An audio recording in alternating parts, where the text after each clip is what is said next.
মুসলিমদের তৃতীয় পবিত্রতম স্থান আল আকসা মসজিদ শতাব্দীর পর শতাব্দী ধরে মুসলিমদের ইবাদত এবং আধ্যাত্মিকতার একটি কেন্দ্র। মহান আল্লাহ তাআলার সঙ্গে নবীজি সাল্লাল্লাহু আলাইহি ওয়াসাল্লামের মিরাজের ঘটনার সম্পর্ক যুক্ত হওয়ায় আল আকসা মসজিদ মুসলিমদের কাছে বিশেষভাবে গুরুত্বপূর্ণ।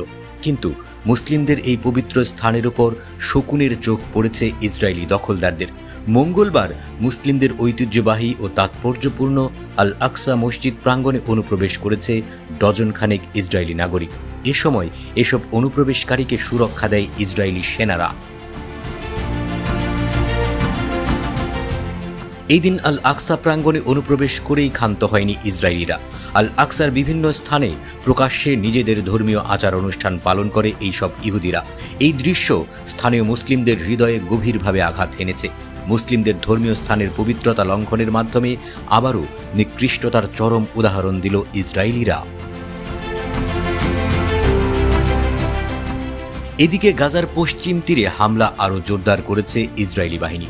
রাতের আঁধারে বিভিন্ন এলাকায় অভিযান চালিয়ে ফিলিস্তিনিদের আটক করেছে তারা।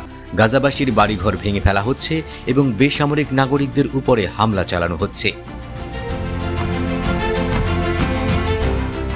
মঙ্গলবার রাতে বেথলেহেমের বিভিন্ন স্থানে অভিযান চালিয়ে কমপক্ষে 10 জন ফিলিস্তিনিকে আটক করে দখলদার ইসরায়েলি বাহিনী।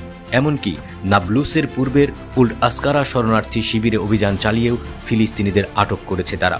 শুধু তাই নয়, আল খালিলের মাসাফের ইয়াট্টা এলাকায় একজন ফিলিস্তিনি ব্যক্তি এবং তার স্ত্রীর উপর হামলা চালিয়ে আহত করেছে ইসরায়েলি সেনারা। এসবের মাধ্যমে গাজার পশ্চিম তীরের বাসিন্দাদের উপর চলমান ইসরায়েলি সহিংসতার ভয়াবহ চিত্র ফুটে উঠেছে। এর আগে গত সোমবার থেকে পশ্চিম তীরের জেনিন, তুলকার্ম, নাবলুস এবং অন্যান্য শহরের পাশাপাশি পার্শ্ববর্তী শরণার্থী শিবিরগুলোতেও অভিযান চালায় ইসরায়েলি দখলদার সামরিক বাহিনী। নাবলুসের বালাতা শরণার্থী শিবির থেকে 2 যুবককে ধরে নিয়ে গেছে তারা। এছাড়া তুলকার্মে 3 জন, রামাল্লাহ জেলার সিলওয়াদ ও তুরমুস আইয়া শহরে অভিযান চালিয়ে আরও কয়েকজন ফিলিস্তিনিকে ধরে নিয়ে গেছে ইসরায়েলি সেনারা। ব্রুকিনে স্বাধীনতাকামী হামাসকে লক্ষ্য করে টানা 4র্থ দিনের মতো অভিযান চালাচ্ছে ইসরায়েলি বাহিনী। সেখানকার বেসামরিক বাড়িঘরে অস্থায়ী সামরিক ঘাঁটি হিসেবে ইসরায়েলিরা ব্যবহার করছে বলে অভিযোগ করেছে। এই চলমান সহিংসতা এবং আগ্রাসন ফিলিস্তিনিদের দৈনন্দিন জীবনকে দুর্বিষহ করে তুলেছে এবং মানবিক সংকট আরও বাড়িয়ে দিচ্ছে।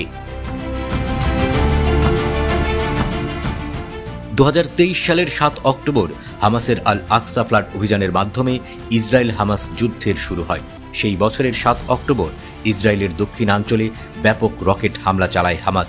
এমনকি ইসরায়েলি সেনাদের ফাঁকি দিয়ে দেশটিতে প্রবেশ করে বহু ইসরায়েলি সেনাকে হত্যা এবং জিম্মি করে। জবাবে গাজায় হামাসকে নির্মূলের নামে সর্বাত্মক হামলা শুরু করে ইসরায়েল, যা ব্যাপক ধ্বংসযজ্ঞ এবং মানবিক সংকটের জন্ম দিয়েছে। ইসরায়েলের হামলায় নিহত ও বাস্তুচ্যুত হয়েছেন হাজার হাজার ফিলিস্তিনি।